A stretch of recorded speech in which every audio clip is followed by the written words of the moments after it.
Good evening, everybody, and welcome to another episode of the Student First, Athlete Second IG Live. I am your featured host for the live, and we're super excited for you to be joining us. Our guest just popped in, so we're going to get him on in just a few minutes, or a few seconds, I should say. So sit back and hang tight and get your popcorn.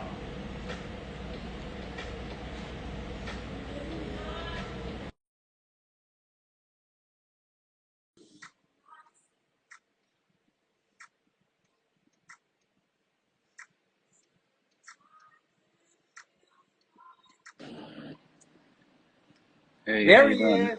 How you How you doing? doing? I'm good. I'm good. What about you? Excellent. I'm doing well. I appreciate your time in coming on the live. I really do. Of course, of course. Let the audience know where you're coming in from. Where are you at in the globe right now?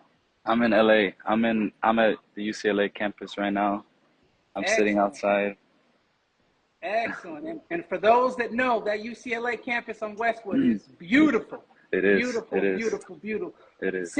Sit tight. I'm going to do the intro, read your All bio, good. and then we'll go ahead and get started in just a All few good. seconds, okay? All good. All good. Excellent, excellent. Well, thank you all for joining us for another episode of the Student First, Athlete Second IG Live. I am your host, David Watts, and this is episode number 108. We started this IG Live back in January of 2021, and our goal was to inform, inspire, and motivate young student athletes. So, we're super excited for our guest to be joining us. I'll be reading his bio in just a second.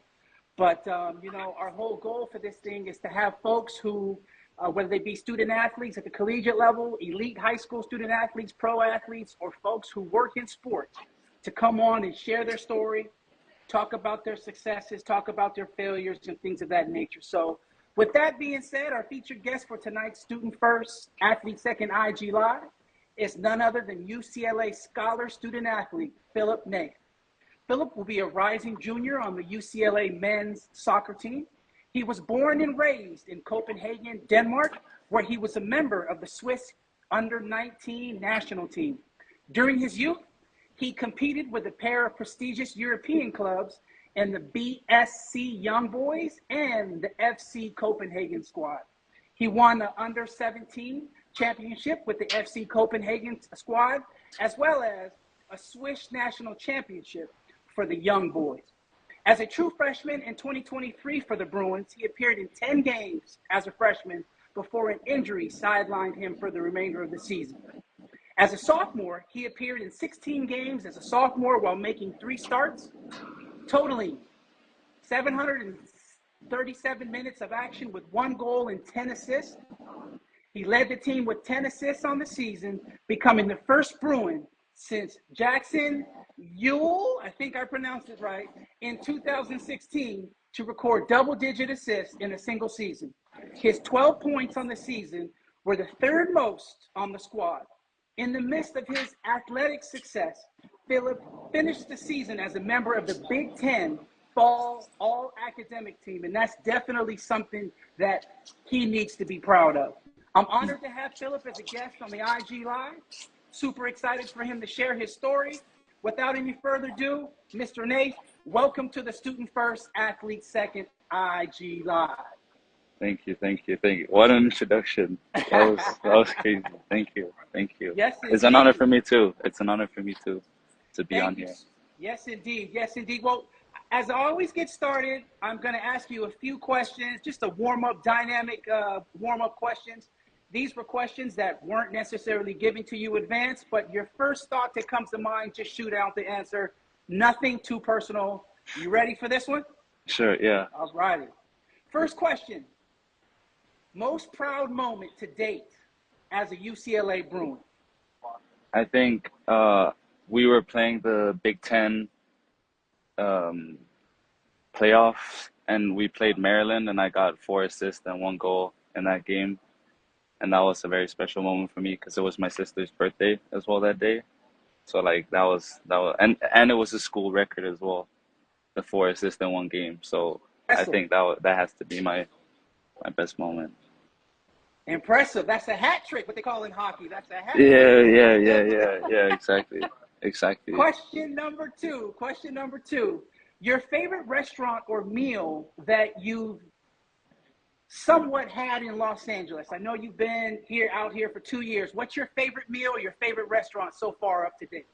I honestly just have to say Mexican food in general, because like we don't have a lot of Mexican food in Denmark, and like coming over here and trying all the different kinds of Mexican food is just amazing. Like I could eat it every day. So I would just say Mexican food in general, because like the Okay. Mexican food out here is so good. I'm not mad at that, and I would concur with that one. Yes, indeed. Yes, indeed. Question number three. In all your years of education, who's been Mm, your favorite or most memorable teacher that you've had, whether it be elementary school, junior high, high school? Who's been your most memorable, or college? Who's been your most memorable? I would say my first quarter at UCLA, when I had a communications class, I had a very good professor. And I would say because he was a communications professor as well, his overall communication and like his way of explaining things was very, very good. And like he would capture all the attention of all the students at all the like all times. And it was also a smaller classroom, so it was a lot more intimate. But I think being in that class, I learned a lot, and it was very engaging every single day I was there. That means everything to a college student Yes, who's busy as all get out. It keeps you yes, engaged and super yes, interested. yes, yes. No, job well done for that professor. Question number four. If you had a chance to earn a roster spot on any soccer team in the world, which soccer team would that be? I've always been a fan of Real Madrid in Spain, so I feel like that's a pretty easy and simple answer for me. It would have to be them. Well said. Well said. I don't know much about soccer, but I do know they are very good. I do know Yeah, they are very good. yeah, They got a yeah. lot of superstar players. Yes, yes, Definitely, yes. definitely, definitely. Two more questions, and then we'll be done All with good, this all good. dynamic warm up. Question number five. Who's the best soccer player you've either played with or against? Uh, I mean, that's a hard question for me because I think there's so many players that I've played with and played against that are very, very talented.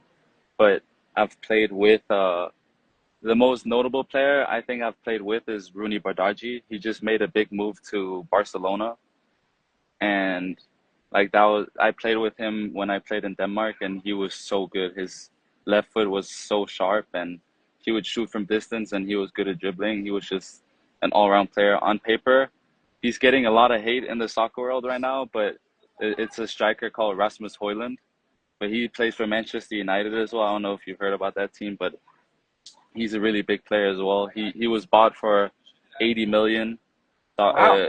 yeah, 80 million euros to Manchester United, and so he's probably the biggest name. And then Wow. I've played against some other good players like Garnacho or what's it called? Gavi, Kobe Mano. So yeah, there's a lot of really good players that I've had the opportunity to play with and against.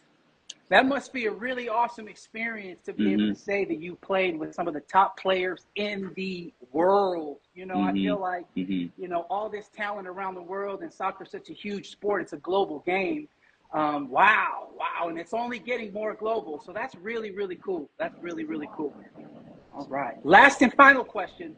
When it's all said and done, how do you, Philip Naef, want to be remembered when people hear or say your name?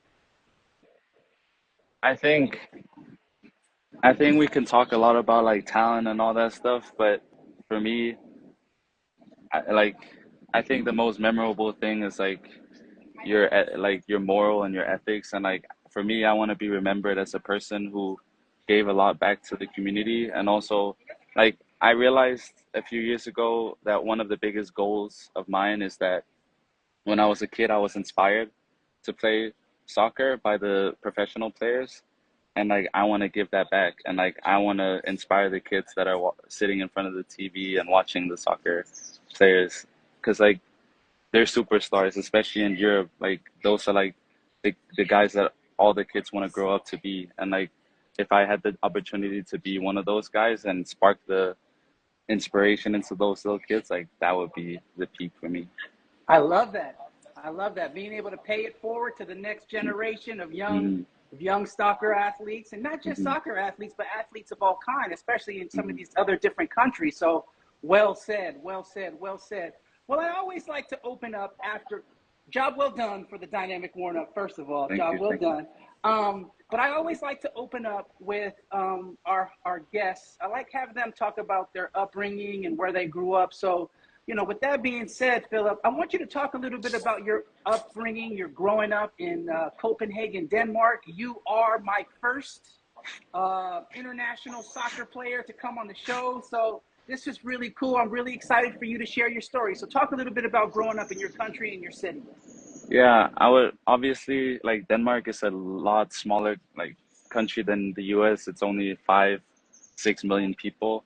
So it's a very different upbringing, and Copenhagen is the capital and the biggest city in Denmark. So it was a nice upbringing. I always say that I had a very good childhood, and yeah, I was born and raised in Denmark, and I've always been playing soccer. Like one of the things that I think is big in soccer and in Europe is that you don't just play it like after school. Like during school, you play like we would go out for break and we would all like wrestle. We would play on concrete when I was a kid, and we didn't care. Like we would do slide tackles, we would do all crazy stuff. Like even in because in Denmark it gets cold as well, so we would play on the ice every day. Like it didn't matter. We would just go out there and have fun.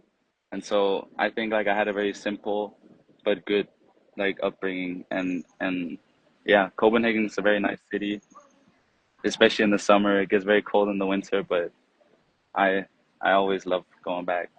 I've heard it gets really cold in the winter. It does. It does. Very very cold and very dark. It's Wow, wow. very different than here. How often do you get a chance to go back home when you're like, during the regular school year? Well, the the flight there, there's a direct flight, but it's an 11-hour flight and a nine hour time difference, so only once every 6 months. Oh, But okay. but it's worth it. It's worth it. But I love being in LA too. Like having, because like I think in LA you don't have any excuse to not be outside any day. And there's I've so heard many things that. that yeah, there's so many things that you can do every day, and life here is very, very good too. That's awesome. That's awesome. The best of both worlds. The best of both Exactly, worlds, exactly. indeed. Yeah. Indeed, indeed. Well, you mentioned, playing soccer at an early age. Can you remember who was the first person that might have introduced you to the sport? Whether it's a sibling, a Yeah. parent, or a neighbor? Who was that first person? You got it right on the money. I think it was my brother for sure. He's 5 years older than me, and he would always want to play against me, and I would lose every single game. And I think that's one of the reasons why I ended up being like good at the sport, because like he would beat me every day, and I think like slowly and steadily I would like catch up to him, and then like but the thing is he was 5 years older than me. He would beat me every day, but then when I would play with the kids at school, I was used to playing with a kid that was 5 years older. So those kids like it was easy to play against those Mm-hmm. like my classmates. So it was for Mm-hmm. sure my brother. And that's definitely the key. And I think that's important. I think that aspect we've sort of gone away from. I think oftentimes, you see in other sports where, families are choosing to bring their kids down and play at levels where students are younger. And I'm just like, that's not how you get better. You get Mhm, better by mhm. playing against tougher talent, older kids, Yes, this, yes, that, and the yes, other. So shout out yes. to Big Brother indeed. Hopefully, for sure, we're going to get him this Yes. link so he can be hearing this as well. So, um, growing up, were there any other sports that you played outside of soccer? Like, I'm not even sure what the major sports there are in Copenhagen, but what other sports were available to you? What other sports did you dibble and dabble in? It's that's the funny part about like the difference between US and Europe. I think in the US, like all my teammates here at UCLA have played either football, basketball, baseball, or even all three plus soccer. In Denmark, Mhm. it's all about soccer. There's nothing else. Wow. Yes, I've never played any other sport. It's non-existent. Or some people play Wow. a sport called handball, but soccer is like that's the thing. Like you go home, you play FIFA, like soccer on like video game. You watch soccer on the television. You talk to your friends about soccer. You play soccer. So that's all it's about. But I realize now that the other sports over here are actually kind of cool too. Like I'll be Got going it. to basketball games too now, and like Okay. football games. But I had no idea what, and like I watched the first Super Bowl last year. I had no idea what was going on. But I realize now Wow. that like there's beauty to other sports too. Absolutely. But Absolutely. yeah, So, but so yeah. far, what you've seen and been exposed to here in the United States, who is your favorite sports team? It doesn't matter what sport, but it has to be outside of soccer. And who is your favorite athlete? Uh, it's kind of funny because my one of my good friends, he grew up in Jersey, next to Philadelphia, so he always put me on with the with the Eagles. So that Got was you. the team I was rooting for in this Super Bowl. So, but that's just because like he's a close friend of mine, and he would always like he would turn on football and he would be rooting for them. So like Okay. I would just be rooting for them too. Otherwise, I think basketball is like very international sport too, so it would probably have to be a basketball player. I knew who Giannis was, and I always thought he was so funny because I would watch the interviews of his. Mm-hmm. So after it probably had to be Giannis because I Okay. don't know, he's very likable as well. I like his character a lot. He's Okay. very chill and just humble guy. So I like him a lot. I'm not mad at that at all, but at some point now, you're in LA long enough, we're gonna have to convert you to be a Lakers fan, Yeah, yeah, and we're gonna have to convert you to be a LeBron James fan as well. So yeah. yes, indeed. Yes, indeed. For those just joining us, our featured guest is a scholar athlete for the UCLA men's soccer team. Philip Naef. He's just got finished sharing his story about being born and raised in Copenhagen, Denmark. We're super excited for him to be joining us. Philip, talk to us a little bit about your schooling. I'm not sure in your country if you were homeschooled or if you went to a regular high school. What was that like for you during your teenage years of like when it was high school age? High school was very special for me because I had moved away from home, away from my parents to Switzerland. I'm half Swiss. And Oh, so okay. my parents live in Denmark, but I went to pursue my soccer career in Switzerland. But like school was still important for me, and I still wanted to go to high school and like keep up with school. So I went to an international school in Bern, Switzerland. And yeah, it was honestly kind of hard in high school because uh, schools don't really understand in Europe the balance between athletics and academics. Mhm. But like for me, the main thing was just like when I'm in school, and like I focus 100% on being in school, and then as soon as I get out, I'm in athlete mode, and like then I just need to perform in my team, and then after that, you know what I mean? So I think it was hard, especially because we would travel a lot. I was with the national team, and we would travel all across Europe. We were in France to play Wow. tournaments too and stuff like that.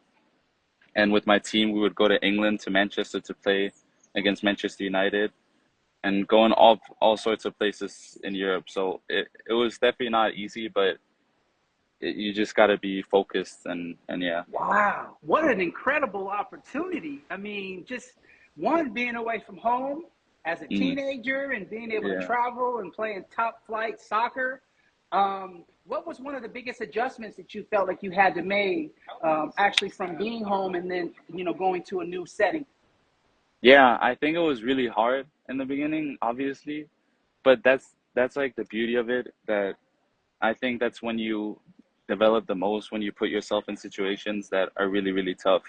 And especially like if there was something wrong, I couldn't like call my mom, like, can you pick me up? This is this. Like you had to figure Mm-hmm. it out yourself. Yep. And like being put into situations where it's hard and you have to put some like you have to have some pants on. Like I think those are the situations where you for sure learn the most, and you learn a lot about yourself. And I think like that prepared me a lot to college, being in those situations and like having been in a different country and having to like take care of a lot of stuff myself. I think like prepared me very, very well, and it matured me a tremendous amount. Yeah. I can imagine. I can Yeah. only imagine being a young teenager and having to be somewhat of a young professional, so to speak, and still have to go to school, this, that, and the other. I mean, Hmm. it's something that you mentioned put your pants on, or I totally get what you're saying. Basically being able to meet adversity head on and keep going. And I think Hmm. that's super, super important. And that's what we like to really, really focus on for our young student athletes is Hmm. adversity is going to come. Hmm. Adversity will come regardless of what sport, what gender, what socioeconomic, makeup you are. You got to be ready for it, and you can't quit. So I really appreciate you, talking about that. Hmm. In terms of the academic piece, right? Obviously, you did well. You're doing well at UCLA now. What were some of the things that you did well in terms of academic habits that you were able to carry over into UCLA when you were a young high school student? I mean, I would honestly say that in high school, I kind of just like, I think honestly, I've made a lot of improvement since because, like, in self improvement, because in high school, I kind of just wanted to like do my homework, but I didn't really enjoy it. And I think since I came to college, I've started to enjoy what I'm doing a lot more. And I think that's like one of the biggest and most important things in school as well. That for me, the motivation to sit down and read and do the extra stuff, because that's important to not just like have your homework done, but like really like try to do it properly. And that's gonna suck a lot if like if you don't enjoy it.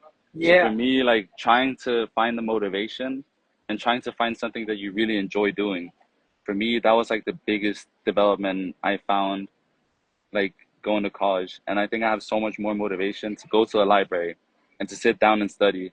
And it's much more of a mindset of I get to study what I want to study right now, and I Yes. get to read this. I get, do you know what I mean? Instead of like going home late at night after you've been to practice and be like, sit down at your desk, opening your book and being all tired and being like, oh, now I have to do this. But Mm-hmm. really trying to find joy in like the Got thing that you're doing, and thinking that like you're excited to do this and like Got you it. want to spend time on it.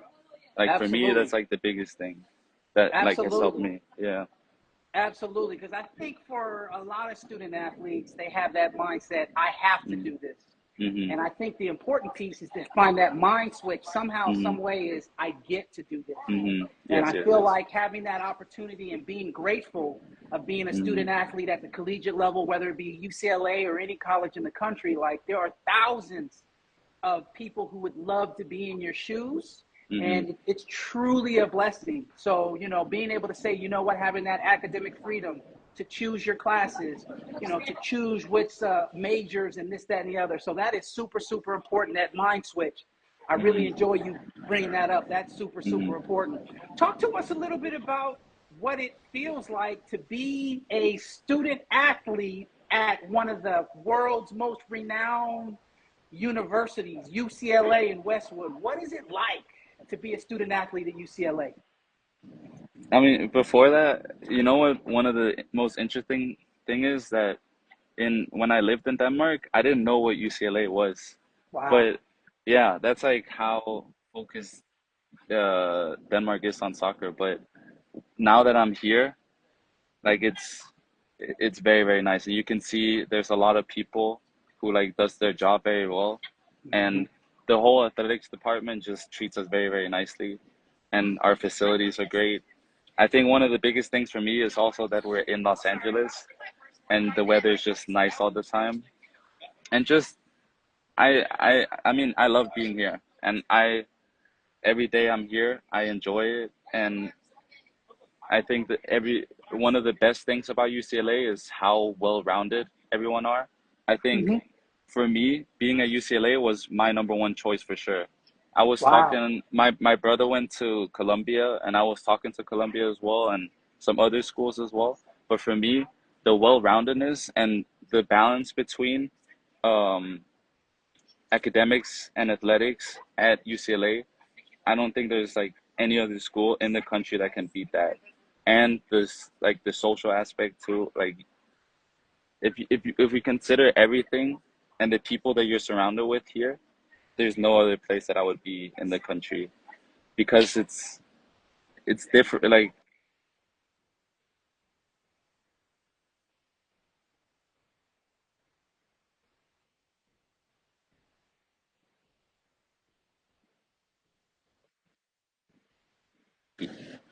can beat it in an overall setting.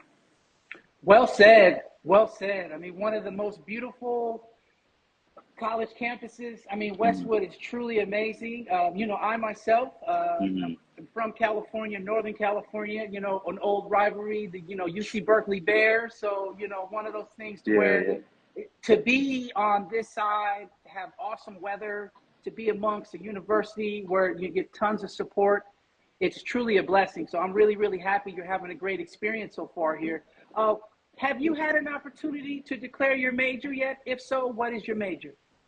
I have. I'm an economics major. I know a lot of people would say like it's pretty boring and all that, but I actually find a lot of joy in it. And um, I kind of knew going into college that I would do something in like in that order. But yeah, I actually enjoy it a lot. Yeah. No, that's important. You gotta love what you're doing. I mean, shit. Yeah, I mean, yeah, hey, the hell with what everybody else says, boring, yeah. this, that, and the other. Like, hey, you good with numbers, Hmm. and with numbers, there's no grade. It's either on or it's off, and I love that fact about econ and this, that, and the other. I imagine it must be super challenging. Talk to us a little bit about taking such a difficult major and then having to be on the road traveling oftentimes all the way on the East Coast, the Midwest. How has that been for you in terms of an adjustment playing in the Big Ten? Yeah, that's actually one of the biggest things that some of the other student athletes has like kind of chosen this like the most easy major, which Mm-hmm. is sociology. So there's a lot of sociology majors in the athletics department just because that's the most flexible and kind of easiest in that sense. But Mm-hmm. I would say you got it pretty bang on. Like it is hard going to Chicago because we would go because when we're in the Pac-12, we would go up north and we would go to Seattle, and Mm-hmm. those trips would only be like we could travel the day before, but now that we have to go to Northwestern and uh, University of Michigan, Indiana, like those are some longer trips, and you have to travel 2 days in advance. So often it becomes six Wow. day trips because we play Wow. two games. And in a quarter system where there's only 10 weeks in a quarter, and you take those trips like 2 to 3 times in the fall, like you miss a lot of school. So you miss like two, 3 out of 10 weeks. So it is really hard, but it's just Wow. about trying to find. I mean, the coaches also try to help us, give us time to study, but it is difficult, and you usually try to take some of your easier classes during season, During season, yes. but it's not like that's not always possible. But you just have Wow. to be on top of your things, but it's not easy. Wow. I mean, that's truly impressive, man. I mean, I have a background. I was a college football player. And to Mm, be honest, the only days that we traveled were outside of a bowl game or this, that, and the other. We traveled on Friday. So we'd miss a Friday, play our game on Saturday, and mm, hop back on the plane after the game. So there really wasn't much class missed. In yeah. terms of missing classes, are you guys having tutors on the road? I mean, it's hard to miss class. So how are you guys doing this? We have tutors as we have tutors here, but they don't go with us on the trips. But we get a lot of academic support. We have academic advisors as well who help us set up a plan for everything we need to get done so we get everything done in time. And you can sign up for a peer learning facility, which is basically just tutors. So the athletics department do give us a lot of um, academic support.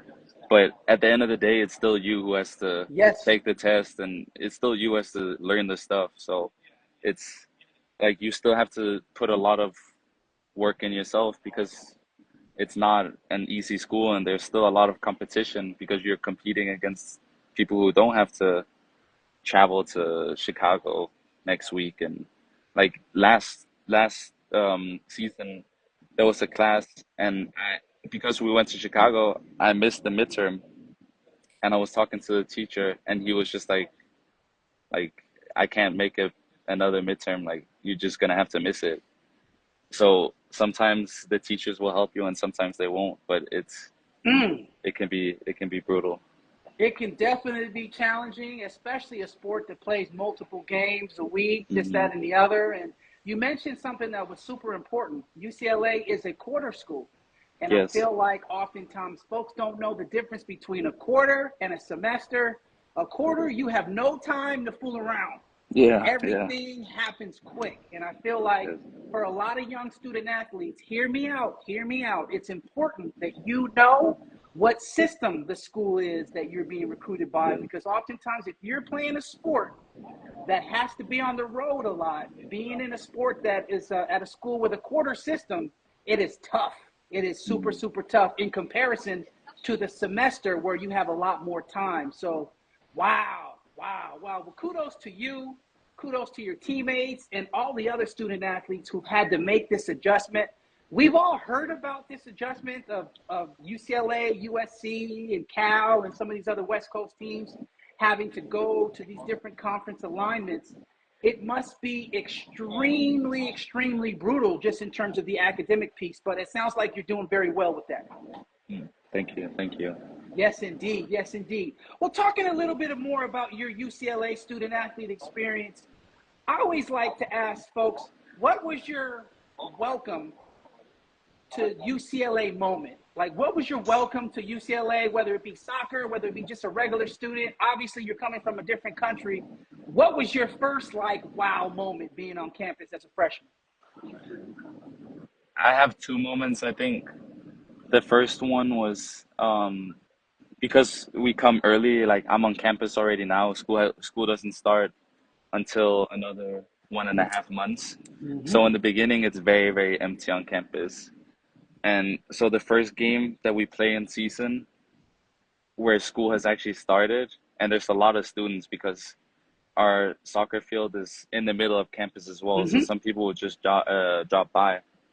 And so being at that game and like having a lot of students show up, I think that was a big moment. And I would say my second moment was my first football game that I went to here, which was USC football game, and I At, would say, at, like the at the Rose Bowl. So wow. so like you can really tell the college culture of football is just different, and like the stadiums are so big. I mean, it was like sold out, so it was like 90,000 people, and like it's just a crazy stadium. So to be at that game and like it was just such a big event. And like there were people tailgating. That's not really a thing in Europe, and people standing outside. It was full outside, it was full inside. It was just it was a crazy experience. Wow, that's awesome to be able to see a different sport.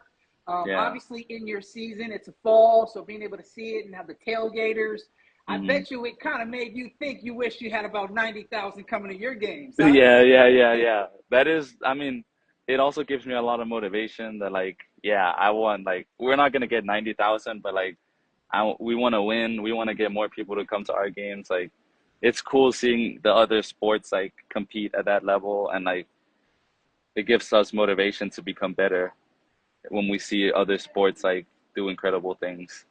Absolutely, absolutely. It's one of those things, and I feel like at least high school student athletes, high school recruits that have aspirations in playing at the college level, they see the games on Saturdays or they see the games on the weekends or this, that, and the other, and they see the glory, they see the fanfare, but what they don't see is they don't see the grind of having to go to class, of having 6 a.m., 5:30 workout lifting sessions and getting on the plane and traveling. If you had to best describe the grind from your perspective of being a student athlete, how would you best describe it? I would say, I feel like for me, the biggest thing that people forget uh, as an athlete, especially, is what you do off the field, especially with your diet. And Mm, people can always talk about like, oh, like I work out all the time, this. But soccer is very much a sport that's it's very different than a sport like basketball because in soccer you can only play so much because you have to run so much. You can't play like soccer for 4 hours in a day. It's just got it. it doesn't work. So the thing that's like very important in soccer is like how you eat and Mm, you like taking care of your body, but your diet is like a very, very big part of it. And I think also like for me, eating and getting nutritious food also helps me focusing on schoolwork too. But for me, one of the most underrated things is your because it's your diet is basically like your fuel. yes, And like yes. if you don't put good fuel into your body, you're not gonna be able to compete well, and you're not gonna be able to. Your engine isn't gonna be as good. And so Love that. I think like for me, and it's all about discipline, right? Because like it's a lot of fun like going out playing soccer for a few hours, but if you don't take care of the small things like your diet and what you like put into your body, like all of that can just be thrown out the window. I love that. I love that. And I think folks like yourself, student athletes that are playing at the elite level, need to be talking about that more, whether it be body maintenance, nutrition, Hmm. being hydrated, stretching, getting proper sleep. That's Hmm. huge. Yes. That's Yes. so huge. So thank you for mentioning that because oftentimes our young people don't necessarily understand that in terms of, let's say, being hydrated, that's a huge cause of injury, of Hmm. being tight and not being flexible. Folks get injured because they're not putting their body in the most optimum position and things of that nature. So that's super super important. I really appreciate you bringing that up. That's big time there. Big time there. In terms of, you're going into your junior year and then you'll have your senior year as well. What are Hmm. some personal goals that you've set for yourself for your remaining 2 years of eligibility at UCLA? I think like goals for me are very hard to set because uh, I mean, of course, I want to get drafted and all that, but I honestly don't like to think too much into the future. For me, it's like I like making goals more daily, like focusing on like how can I be the best version of myself today.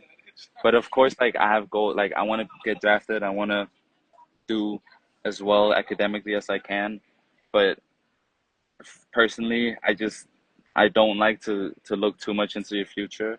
because I feel like I can get caught very easily in that. Yes. So for me, like just focusing on the next day, and you obviously know that too. Like just focus on going to school today. Do the best work I can do. Like be the best version of myself today. Lay a brick today.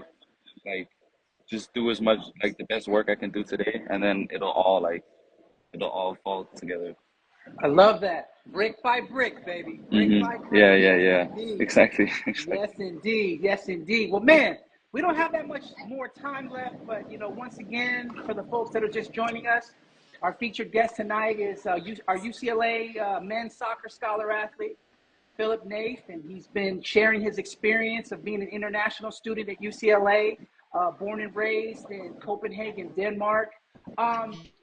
This is part of the section that I told you that I kind of wanted you to give advice to student athletes who want to follow in your footsteps, possibly some college recruiting and things of that nature. So let's just start with the college recruiting piece, right? Obviously, your experience was a little different coming from a different country, coming from a high level program, but what type of advice, college recruiting wise, would you give a young aspiring student athlete that wanted to play at the college level? What would you give them to keep them encouraged, but to also let them know that they got to put in that work? What do you say? I mean, some motivation could be that student athletes are often treated very well at colleges. Like you get until you're really in it, you get a lot more benefits than you would think, such as enrolling into classes early. Mhm. Like I've talked to a lot of people, like getting classes is usually really, really hard for people because the spots Yes. just go really, really fast. And usually because you have a schedule that you have to take care of if you're an athlete. Like usually like for us they give us a time window, like you can't have classes between 10 and 2. Like they have to give you uh like enrollment early. So I Yes. mean that's a big thing that is very underrated. At UCLA they give us free lunch and they give us free breakfast. So 10 meals they give us for free. They give us free snacks. They give us a gym to work out. They give us free physical treatment. Like there's so many perks which will help you in your like college experience. So that's the big motivation. Hmm. And also it's just being if especially if you play in a team sport as well, having a team around you and having players that you can like be with all the time as well because for me the soccer team we're like a family as well, and Got it. like being with those guys is like the best thing ever. Like we'll always hang out with each other. You always have someone that you can go to. You'll like you guys have to wake up at the same time. You guys can eat meals at the same time, Hmm. joke around, being in the locker room. So like being part of a team like that, it's just while you're at college and you can go to class and you know someone already and you get to know other people through those people. So having a team and being in an athletic department too, it's Hmm. just like it'll change your college experience completely. Absolutely. Talk a little bit about how competitive it is to play Division I soccer in the Big Ten, SEC, or any one of these major conferences, and talk a little bit about the opportunity of playing soccer at other conferences that might not be in the Power Four conferences. I just feel like a lot of our young people get focused and steadfast on these major universities, but it's really competitive. Talk a little bit about that in terms of the college recruiting part. Yeah, I mean, I would say we're struggling against the big teams in the Big Ten, but we're also struggling against the smaller teams.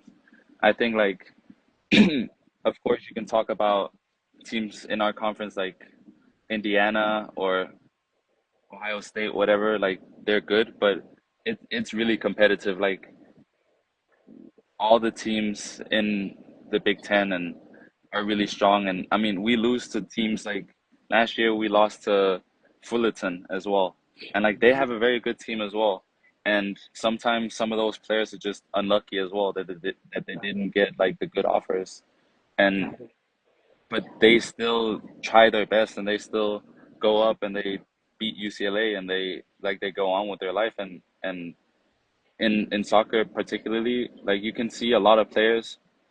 Like we had a guy last year who had played 4 years on the East Coast, but a very small school. And we have a lot of transfers who come Mm, from very, very small schools, and they make it all the way. Like they like it can switch like this in college. In college sports, if you have a good season, you can go to a good school yeah. immediately, and you can go all the way to the top. And I think to keep in mind that college sports, you'll play against good teams and people there will be a lot of eyes. So if you do perform, you can easily go to a better school. You can easily get picked up by a professional team. This is this. Like to keep that in mind, I think is very, very important. So to Well keep said. consistent in your performance. Well said. Yeah, that transfer portal was a big thing in Hmm. college athletics, and Hmm. I've done a little bit of homework, and it looked like that you guys this upcoming year are expecting like Yes. a huge new class of not only Yes. freshmen but transfer students as well. Hmm. Yes. I mean, Indeed. every year we get a lot of grad students and transfers, Got it. and a lot of the times those are from smaller schools. Like we had a guy last year who came from Wofford. We also have players leaving our team because they didn't perform well enough, and Yeah. they have to go to smaller schools now Yeah. because they weren't ready for this school. So, I mean, just because you're at UCLA doesn't mean that like you'll get playing time, doesn't mean that you're like among the best in the country. Do you know what I mean? Yeah. Like there's a lot of players who go from being at the top schools and just can't compete with the level and have to Well drop said. down to a level lower. And there's a lot of people from lower schools that perform well and get the opportunity to go to a higher level. So yeah, definitely like keep going, and like there's a lot of ice all the time. So if you perform well, it usually pays out. Well said. Well said. Lastly, just about this whole experience of I did some research and, I've learned that you are a defender. And I Hmm. don't know too much about soccer, but for those folks, young people who are a defender, I was wondering if you could give some pointers, some tips on a young defender on how they can accelerate their development at that position.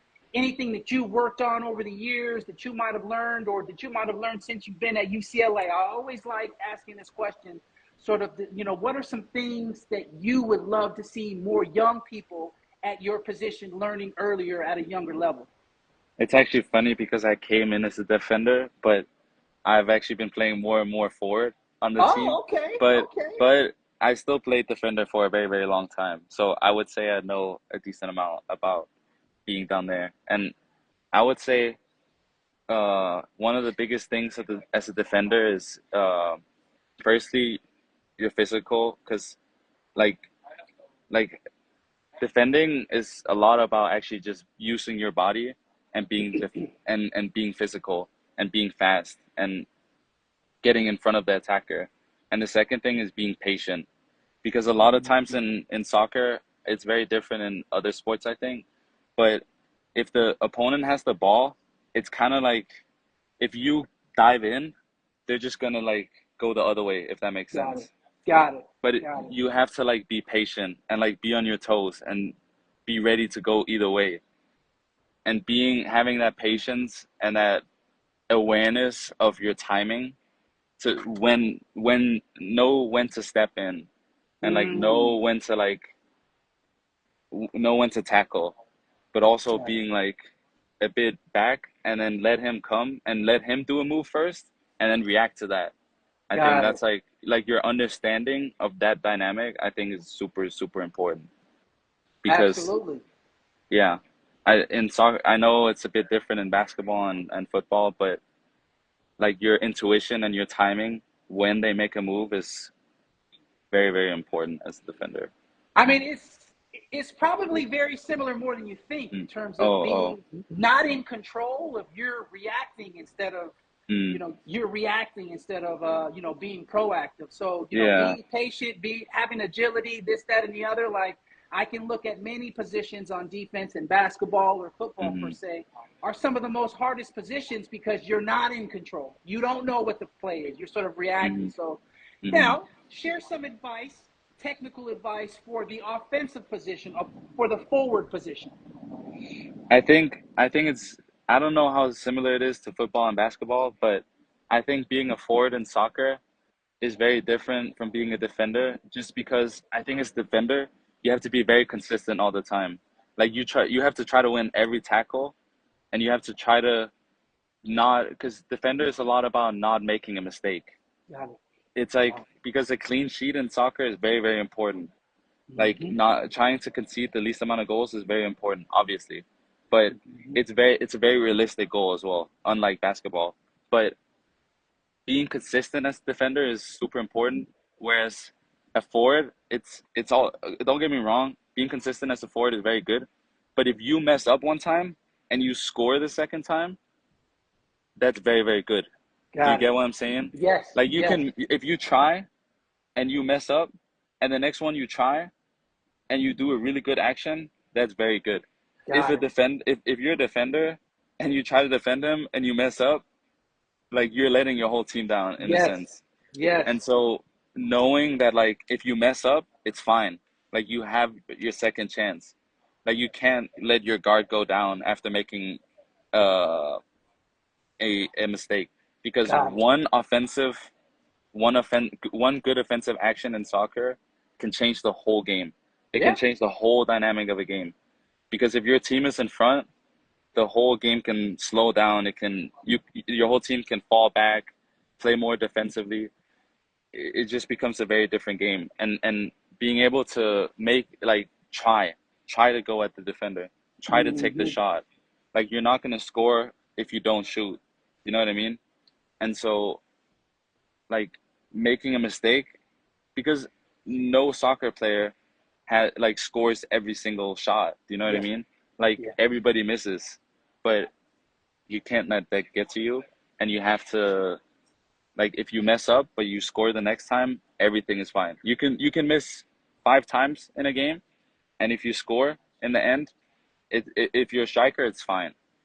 Like Mm-hmm. you've done your job and you've scored a goal, and that's like your only job. As a defender, it's a lot more about, no, every action, like they can't get past you. It Yeah. doesn't matter. Like they should, if as defender, if he gets past you one time and he scores, like you haven't done your job properly. So I think that dynamic is like Yeah. very interesting, and like it's something that takes some time to really learn as a player. Absolutely. It's very, very comparable to a defensive back in football, Mm, mm, where it's one of the hardest positions in football because when you mess up, everybody knows. mm.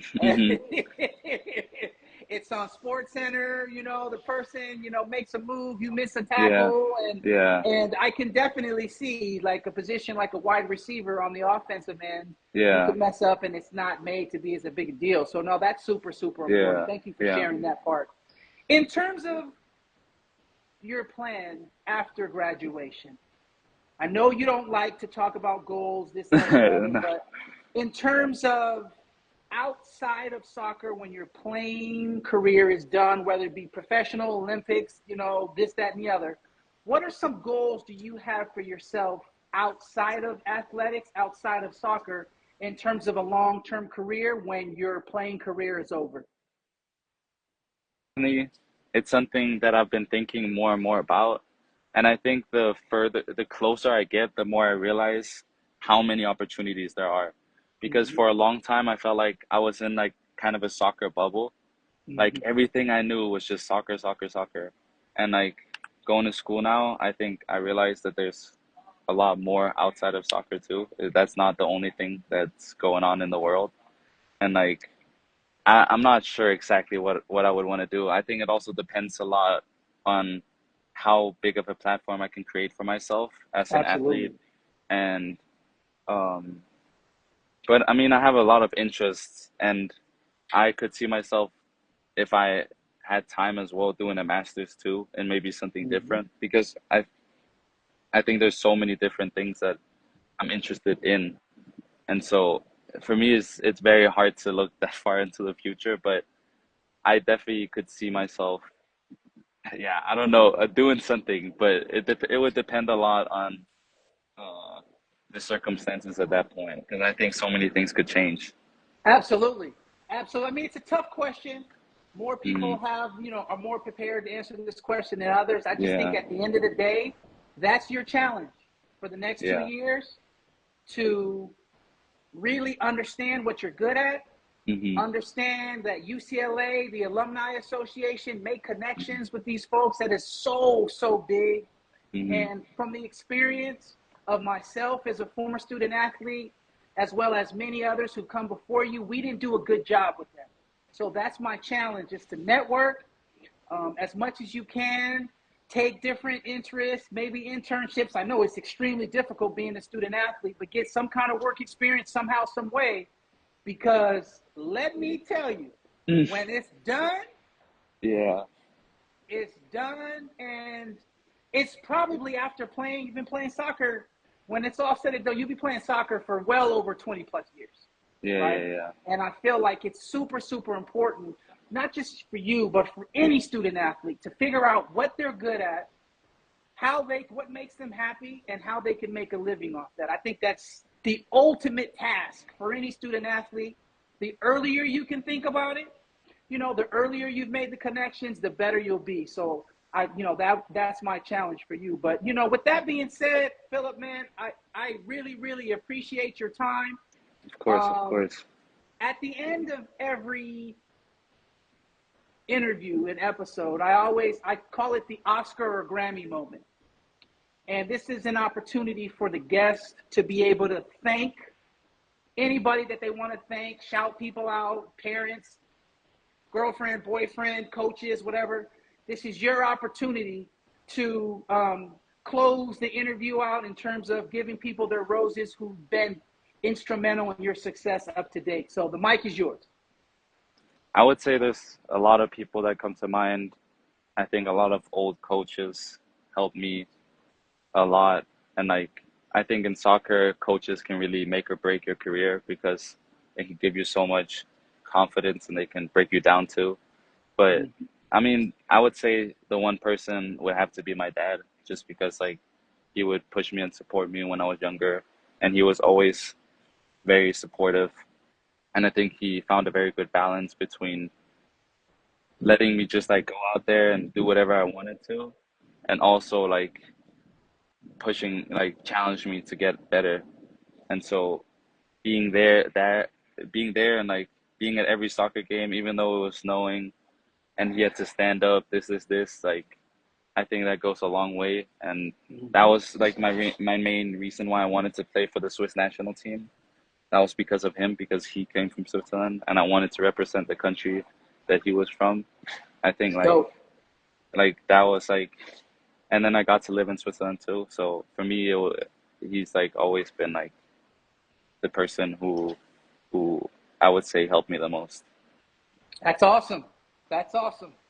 Just, hey, when you make it really big and you get a chance to meet Roger Federer, just tell him that the folks in Southern California love him to death. Actually, it was actually crazy. I was in Spain this summer, and I met my sister met Roger Federer. Wow. Yeah, it was actually crazy because Wow. I was in Wow. Mallorca with my family, and he was in our hotel, which was, yeah, it was crazy. That's weird that you said that, because yeah. I'm a huge tennis fan, Oh, and really? between Roger Federer and Rafa Nadal, like Yes, that's yeah. Nadal is from Mallorca. Yes, yes, Yeah, so that Spain, was Spain indeed.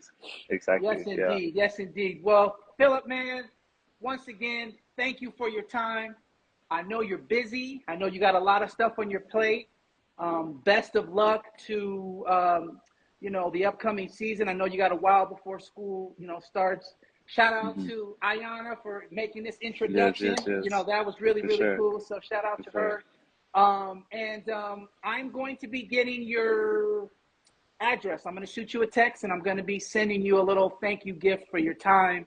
Oh, no, you don't have to do I'm that. super. You I don't have to will, do because that's what I do. that. I will. But Okay. I'm super, super excited to actually have gotten to be introduced to you and to come and check you guys play. It's funny because I actually have a college teammate, and his daughter is going to be a freshman on the UCLA women's soccer team. Her name is Oh. Lena Powell.